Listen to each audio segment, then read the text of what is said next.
back to my channel. My name is Andy, or sometimes Mouse and I talk about books or book-related things, and today I'm going to be giving you my August TBR. As always, a disclaimer that if you hear a loud microwave beep or fire smoke detector beep in the background, that is the bird that I live with and have no control over. You do what you can. Also, we are filming here today because I have a lot of videos to film today, and I simply did not want to set everything up because I'm also doing a whole lot of other real life non-book related things today. So we're very busy this weekend. Today we are already in August, which is wild to me, and I am setting up a pretty mixed bag for my TBR this month. I think that it is mostly a lot of me trying to get things done off of like my Goodreads TBR, off of my Kindle from my Comixology account, like just trying to knock some of those things out. I'm still trying to progress through a lot of my series that I'm in the middle of as well. So first I want to talk about the next book in the Childhood Rereads series, the next book series that I'm going to be reading in the next Childhood Reread series, and that is going to be the Circle of Magic books by Tamora Pierce. It was initially going to be all of the Tamora Pierce books because I did read all of those as a kid, more or less. However, I ended up reading a lot of those in July and finishing them, so I'm mostly going to just consider the Circle of Magic Quartet.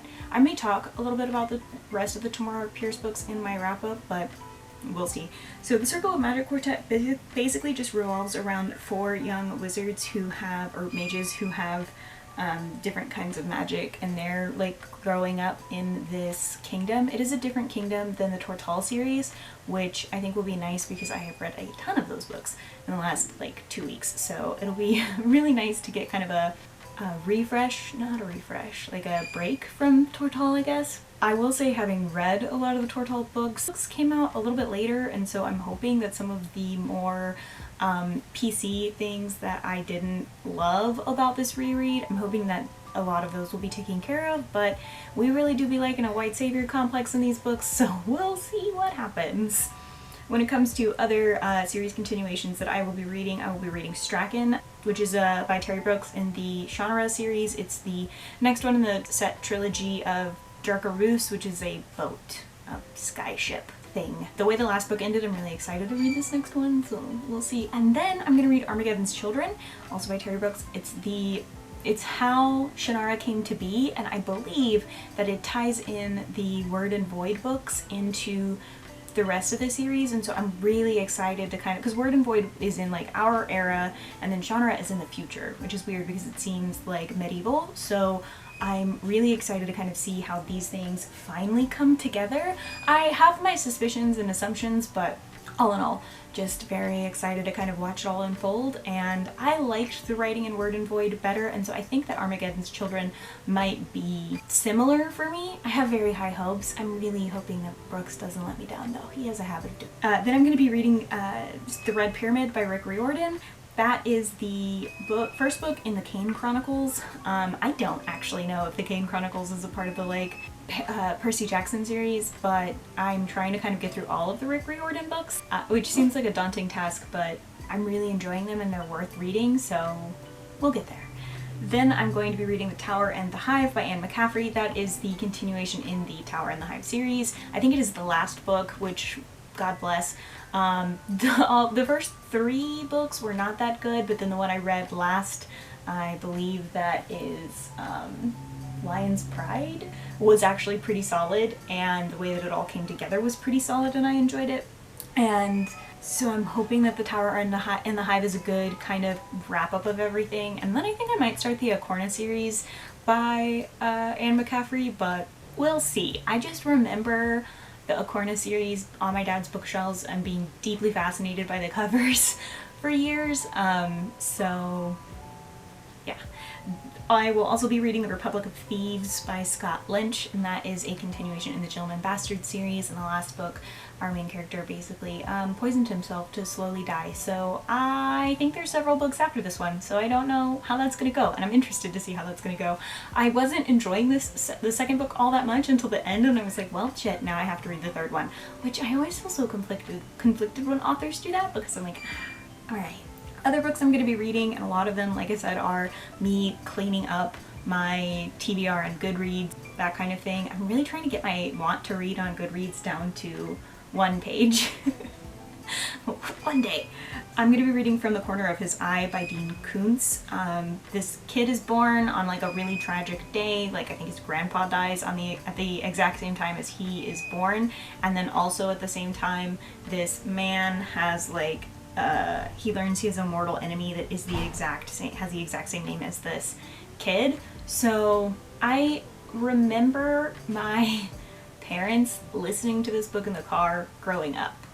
And so I basically gave them the vaguest of plot points that I remembered from as like a child, like little.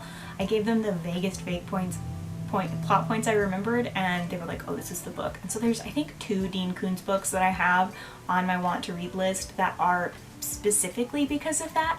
I don't even know if I like Dean Koontz's writing. This concept sounds really interesting to me, and that plot has haunted me into adulthood. And so, because I obviously don't know how it ended, don't know the resolution, and don't know all the pieces, my brain has always just been like mildly focused on this in the back of my mind for decades. So I figured I could read it now. I'm an adult. Next is going to be Project Hail Mary by Andy Ware. Ryland Grace is the sole survivor. My battery died. Anyway, Ryland Grace is the sole survivor after being in sleep, one of those sleep cycle thingies. My brain can't remember what it's called. If he fails, all of humanity will die, but he don't know that yet. So, yep, that's where we're at. I've just heard really good things about it, and Art also told me really good things about it, so yeah. All of Us Villains by Amanda Foody. It's kind of like Game of Thrones, but more brutal and with magic. It's been on my want to read, I think, for a very long time, and then I got approved the ARC, so I will be trying to knock that out next month. I've got really high hopes for it, but most of my releases I've been excited for have just been very disappointing, so I don't want to say that I have high hopes because I don't want to be bamboozled. Next is going to be Tristan Strong Punches a Hole in the Sky by Kwame Mbalia. If I am mispronouncing that, I did try to look up how to pronounce their name, but I really struggle with pronunciations. You guys know this. I do the research. We've talked about it. I try. And Tristan Strong, basically his best friend passes away in a bus accident. All he has left is this journal from his best friend, and he goes to his grandparents' house, and this weird little doll looking thing tries to steal the journal, and then they end up in this other world where 2 of the Black American gods are battling it out, and in order to go back home, Tristan has to entice a few other gods to seal the hole in the sky, and bartering with trickster gods, and just try and save the world. And I read the short story collection from Rick Riordan and his Rick Riordan Presents, and this character set was part of that series, and Rick Riordan, I finally did learn that I was saying, nobody told me I was pronouncing his name wrong. Rick Riordan. I did finally, I read about them, and I was really interested in those characters, and I wanted to know more about them, and so I put the first book in that series on my want to read. I also like to mix it up by having at least 1 middle grade on a TBR, because it gives me a break kind of from the heaviness of some of the other stuff that I read. A Psalm for the Wild Built by Becky Chambers.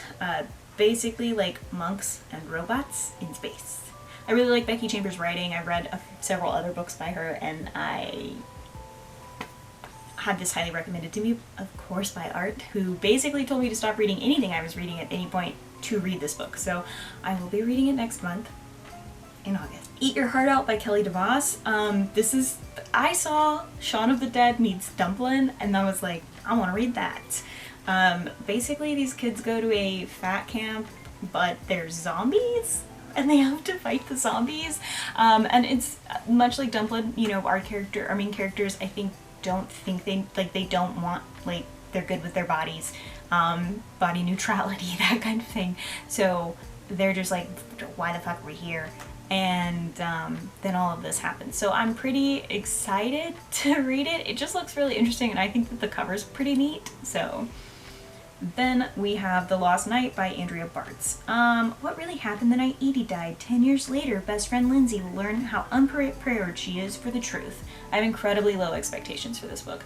I have read now 2 Andrea Bartz books, one of which I really enjoyed, and then one of which I didn't enjoy, so, like, it could go either way with this, but having read the summary, I'm like, I want to read it because I like the concepts around Andrea Bartz's books.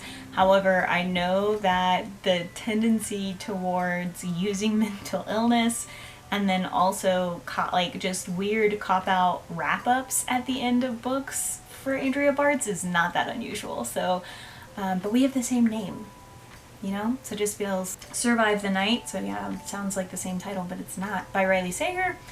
It's November 1991. All of the stuff about the 90s. We know about the 90s. College student Charlie Jordan is in a car with a man who might be a serial killer. What follows is a game of cat and mouse played out on night-shrouded roads in a neo parking lots during an age when the only call for help can be made on a payphone. In order to win, Charlie must do one thing: survive the night. I like Riley Sager's writing at least 75% of the time. So this could go either way, right? Also, it's a thriller, and like, when a thriller is good, it's very good, and when a thriller is bad, it's very bad for me. I feel like there is just never any in between. It's either great or just awful, and those are the only options you get, you know? Then we have 2 books by Sylvia Moreno Garcia, The Beautiful Ones, which is like fantasy meets Gossip Girl, but not Gossip Girl. What is it? The Lux series, like Lux NB. I'm gonna be reading this right now for a childhood reread series. I don't know if you guys know what that is, but it's basically just like Victorian era drama. It's just drama. So like Gossip Girl meets Victorian era meets fantasy. And that's what I'm gonna read, and I'm very excited about it. And then Gods of Jade and Shadow, which I've seen 1,000 times and I have meant to read 1,000 times, and I'm finally going to actually do it. The Mayan god of death sends a young woman on a harrowing life-changing journey in this one-of-a-kind fairy tale inspired by Mexican folklore, and it's set in the Jazz Age. So I like this author's take on historical fiction. I don't like historical fiction most of the time, but this author does a pretty solid job of it, and so I'm pretty excited to read both of these, especially because they are fantasy when, you know, when the other book that I've read by this author is Mexican Gothic, and then I think one other book. So it's kind of just like very different, and I like that this author does explore other genres. I like that. I feel like not a lot of authors do that. When they do, it's bad. And then Undead Girl Gang by Lily Anderson. Mila Flores and her best friend Riley have always been inseparable, so when Riley and the 2 Fairmont Academy mean girls die under mysterious circumstances, Mila refuses to believe what everybody explains, which is that her best friend was involved in a suicide pact. In order to find the answer, she brings them back to life. It just sounds funny to read. That's it. It just sounds like a fun book to read. Like, it sounds so stupid. And it could be horrible. It could be like The Babysitter's Coven, which was just a fucking awful book. Or it could be good. We'll see. It looks like a snack of a book, like nothing too heavy conceptually, like nothing that's gonna need me to exercise any brain cells. So I'm very excited about it. After that, I have a bunch of graphic novels that I'm going to be reading, kind of, again, to just knock some shit out. First is going to be Paper Girls, Volume 1 by Brian K. Vaughan. 4 12-year-old newspaper delivery girls uncover the most important story of all times on early Halloween morning in 1988, which sounds interesting to me. The Promised Neverland, Volume 1. That I've watched the anime already, but the second season is not dubbed yet as of like the last time I checked 30 months ago. It could be dubbed now, honestly, I don't know. And I want to know what happens in this story, but I cannot watch subtitled media because I am not that smart. My brain just can't. It gets very confusing to me, so please don't be pretentious about that in the comments, because I will say that it's ableist, because it is. So thanks. Shugo Chara Volume 2 by Peach Pit. Shugo Chara is the series about Ami, who is figuring out who her true self is by these little characters who are supposed to show their personalities, and most people only have one and she has three, and basically once her true personality shows, she'll go down to just one. I used to watch the anime, but I never finished it, and so I'm trying to like finish the manga in order to do that.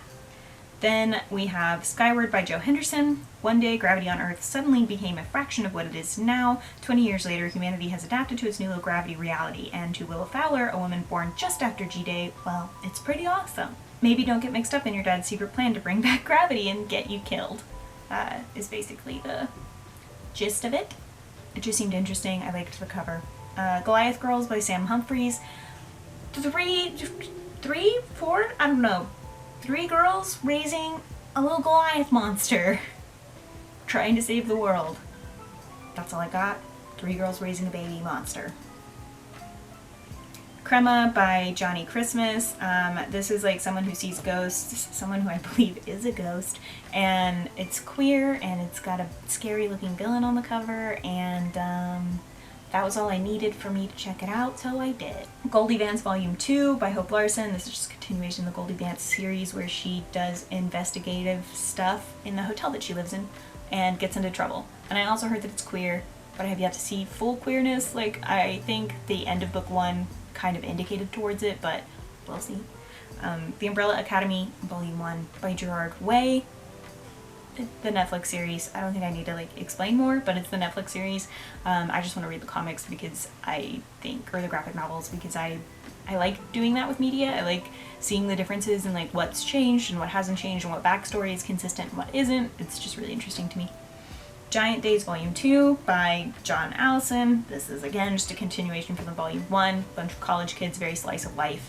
I just really liked the art and I found it really amusing, and so I will be continuing to read it. And then we have, last but not least, Teen Titans Beast Boy by Cami Garcia. I read Teen Titans Raven by Cami Garcia and adored it, so I'm very excited to read the next book, especially because Beast Boy Loves Raven is coming out, I think, this year. So if you guys have not read that and you like comics, I would highly recommend it. You might like it, you might not, but I thought it was really good. So, that's it though. Those are all the books that I'm going to be reading. I'm also going to be cramming training though, so I may not even finish all of those books, which is going to be interesting.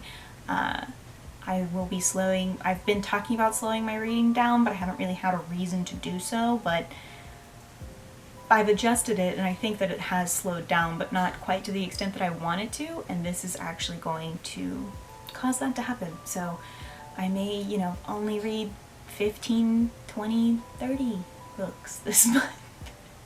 That's still a lot, isn't it?